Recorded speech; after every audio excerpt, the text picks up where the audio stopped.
Guadalupe Radio presenta las noticias semanales más importantes desde la Ciudad del Vaticano en nuestro informativo Desde Roma, con el Padre Jorge Múgica. Ante todo, sean ustedes muy bienvenidos. A nombre de Guadalupe Radio y de la agencia de noticias CENIT,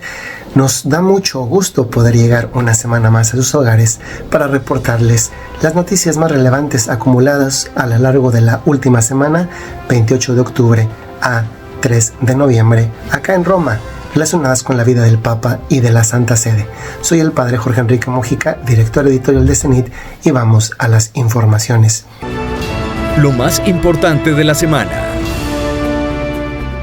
Esta semana ha sido una semana informativamente rica con relación a las actividades del Papa.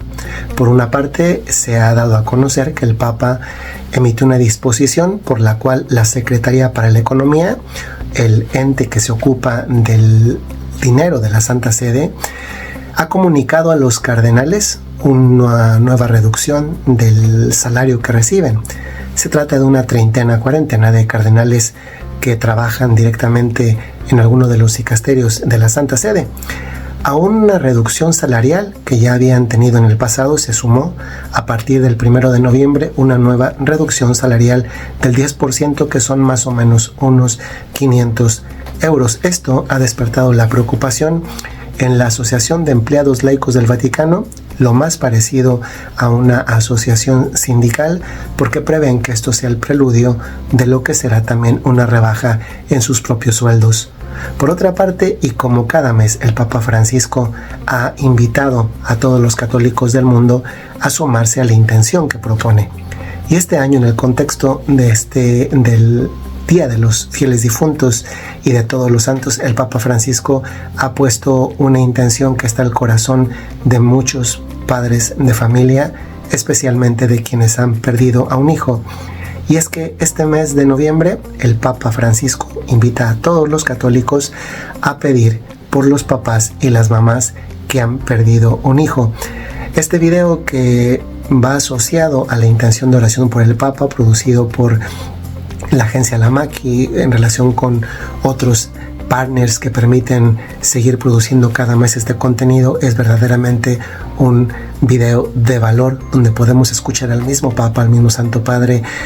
hacer algunas reflexiones en torno al dolor humano asociado a este tipo de pérdidas, razón por la cual en una coyuntura como la del 1 y 2 de noviembre, en la que de alguna forma tenemos bastante presente a las personas que se nos han adelantado, el Papa apunta algunas reflexiones muy interesantes y además de interesantes, muy cercanas a quienes han experimentado una pérdida del mismo tipo. Por otra parte, también en el contexto del 1 y 2 de noviembre, es bastante probable que muchos de los que me están escuchando o viendo hayan visitado algún cementerio. Lo ha hecho también el Papa Francisco, quien se ha trasladado a un cementerio romano donde celebró la misa, aunque no dio una homilía. La homilía, sin embargo, todos la han interpretado en el gesto que tuvo al visitar algunas tumbas, porque las tumbas visitadas se trataba en esta ocasión de niños que no han visto la luz, que han nacido muertos, por una parte, y por otra parte, niños que han sido abortados, asesinados en el vientre de su madre. No nos referimos solo a los abortos involuntarios, donde la mamá no deseaba la muerte del niño, y nos referimos también a la muerte de aquellos infantes que sus mamás han procurado con la ayuda de los médicos, o a veces también sin la ayuda material de apoyo o del papá del niño, razón por la cual a veces llegan a este tipo de decisiones. Al inicio, cuando el Papa se acercó a la visita de las tumbas, el papá de una de las niñas sepultadas ahí se acercó al Papa para contar su historia. El Papa quiso también consolarlo, no solamente con la escucha, sino también con las palabras y el gesto que le dirigió. Por otra parte, la Santa Sede tiene una preocupación más, y esta preocupación tiene que ver con algo que ocupa buena parte del dinero anual en la Santa Sede, y me refiero a los medios vaticanos. Hay un conglomerado bajo el Dicasterio de la Comunicación que engloba la Radio Vaticana, el Centro Televisivo Vaticano, la Editorial Vaticana, los medios vaticanos, la sala de prensa de la Santa Sede, y prácticamente todos los años se va un promedio de por lo menos 20 millones de euros. Es el dicasterio con más empleados de la Santa Sede, casi unos 500, y el Papa les ha advertido al recibirles en una audiencia al dicasterio que se encontraba en asamblea plenaria, les adelantó en un mensaje casi hacia el final del mismo que la reducción del dinero destinado por parte de la Santa Sede a este dicasterio está llegando a su fin, cosa que ha preocupado bastante a las personas, considerando que hoy en día hay muchas trabajando en ese dicasterio y que quizá todavía se puede optimizar de alguna manera, razón por la cual el Papa les ha invitado precisamente a esto. Pasamos brevemente a algunas otras informaciones relacionadas con la vida de la Iglesia y de la Santa Sede en otras partes del mundo y naturalmente en el propio Vaticano. La semana pasada, la Pontificia Comisión para la Protección de los Menores, un organismo institucional de la Santa Sede que se ocupa de trabajar en el campo de la prevención, en el tema de los abusos, no solamente sexuales, sino también de conciencia y de autoridad, emitió un primer informe.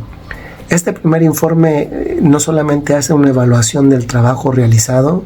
sino que también da algunas consignas del trabajo a realizar y también algunas valoraciones, no necesariamente positivas, algunas de ellas sí lo son, sobre el trabajo desarrollado por parte de la Santa Sede, de las diócesis y de otros organismos católicos a lo largo de todo el mundo. Este organismo de la Santa Sede, la Pontificia Comisión para la Protección de los Menores, está a cargo del actual arzobispo emérito de Boston, el cardenal Sean O'Malley. Si bien es cierto que ya se ha venido verificando una transición, ha sido significativo que las personas involucradas en la elaboración de este informe se han hecho presentes en programas especialmente de la Radio Vaticana para valorar el hecho mismo positivo, eso sí, de la publicación de este informe. En la agencia de noticias CENIT lo hemos visibilizado, especialmente las notas tomadas del resumen ejecutivo, lo cual plantea también, digámoslo y reconozcámoslo, el mucho trabajo que se ha logrado en la Iglesia en los últimos años en este campo tan sensible e importante para que la Iglesia sea siempre un lugar seguro para todos. Finalmente terminamos con una noticia que en un principio debía haber sido algo positivo y que con el pasar de los días no lo ha sido tanto, y es la polémica asociada a la mascota del jubileo. Como muchos de ustedes sabrán, el próximo 24 de diciembre el Papa Francisco, en una misa pública en la Plaza de San Pedro a las 7 de la tarde, abrirá la Puerta Santa al terminar la Santa Misa. En este contexto de la presentación de algunos eventos previos al jubileo y también del anuncio de este tipo de actividad que tendrá el Papa al iniciar el año jubilar, que se extenderá a lo largo de todo el año 25 hasta el 6 de enero del año 2026, el proprefecto del Dicasterio para la Evangelización, Monseñor Rino Fisichella, presentó la mascota del jubileo. Se trata de una pequeña peregrina de cabellos azules y abrigo amarillo que se llama Luche. Hasta ahí parece que no había ningún problema, salvo que Luche está inspirada en animes japoneses, que ha sido elaborada por un artista italiano radicado fuera de Italia y que ha trabajado con el mismo tipo de contenidos para el Gay Parade y también para otros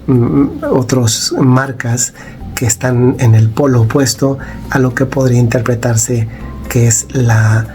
adecuada interpretación de la moral católica. Esto ha dado pie a que muchos critiquen esta mascota, incluso también por los colores elegidos, pero bueno, quizá esto sea parte de la misma discusión que hay a veces cuando no hay otras noticias tan relevantes. Queridos amigos de Guadalupe Radio y de la agencia de noticias CENIT, les saludo muy cordialmente desde Roma. Este ha sido todo por esta ocasión. Nos vemos la próxima semana en una emisión más con las noticias más relevantes. Les invitamos a profundizar en lo que hemos dicho entrando a la web de la agencia de noticias CENIT,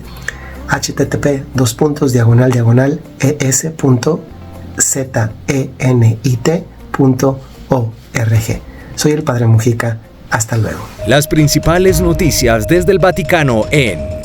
Desde Roma, con el padre Jorge Múgica.